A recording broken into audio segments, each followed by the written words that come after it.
Chorégraphie aérienne, jeu de danse avec les nuages, le cerf-volant, un sport soumis aux caprices du ciel, dont les Français sont les maîtres. C'est à Amiens, chez Benoît Flamand, que les champions du monde en titre ont établi leur base arrière. Ils se préparent aux rencontres de Berck. Celui-ci, dans 2 semaines, il y a de grandes chances qu'il soit utilisé, parce qu'en fait, c'est le tout dernier modèle. Si le vent n'est pas trop fort, on s'en servira. Un coup de cœur d'enfant, devenu une véritable passion. Chez lui, des cerfs-volants, il y en a beaucoup. Alors ici, il y a en cerf-volant pilotable, on doit être autour d'une centaine de cerfs-volants pilotables, mais si on rajoute les cerfs-volants statiques, les voiles de traction, les cerfs-volants gonflables en forme d'animaux, on doit être autour de 150. Ça prend de la place physiquement, et dans la tête, dans la famille, donc heureusement tout le monde joue le jeu, donc ça se passe bien. Niché au-dessus de la salle de jeu de ses enfants, c'est ici que l'Amiénois conçoit ses modèles techniques.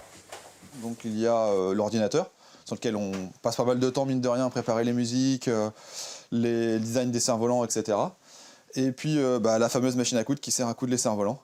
Avec, là, il y a encore des vestiges des constructions de cet hiver. Il reste encore du tissu. Voilà. Les autres membres vivent dans l'Eure, les Vosges et même l'Aveyron. Ah, tout le monde est là. Pas toujours facile pour se retrouver. Il manque Fred encore ? En période de compétition, Ok. les 4 cerf-volistes s'entraînent toutes les 2 semaines. Bon, on charge ? C'est parti. On y va. Allez, c'est parti. Direction, les plages de Berck-sur-Mer. Sur le sable, l'équipe a un rituel bien précis. Montage, vérification du matériel, mesure du vent. À l'échauffement comme durant les ballets, c'est Maxime de Savoie qui donne les ordres. Hop. Hop. 1, 2, 3, 4. 1, 2. L'équipe répète les figures imposées. Un ami les aide à peaufiner les derniers détails. Tout doit être parfait le jour J. Donc là, petite critique. Fred, il faut que tu sois un petit peu plus incisif dans tes virages, enfin dans des angles. Le posé, attention, tu t'es gouré dans le posé. Car même si sur Terre, l'équipe ne manque pas d'humour, Ouais, ceinture noire de cerf-volant, moi. Hein. Attention. Hein. dans les airs, elle vise la perfection.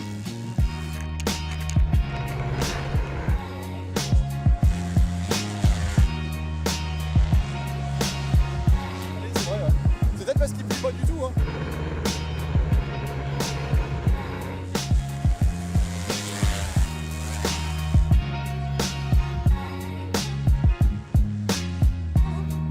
Nous, on a vraiment l'esprit de compétition. Hein. On vient pour la gagne, hein, de toute façon. Hein, c'est vrai. Hein. C'est peut-être pas...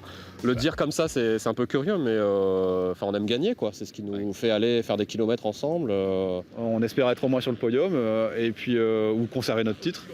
Et puis de toute façon, l'important c'est qu'on s'amuse. Le cerf-volant, une passion devenue pour ses 4 amis, un sport de compétition à part entière. Le ballet, préparé pour les championnats du monde, reste pour le moment top secret.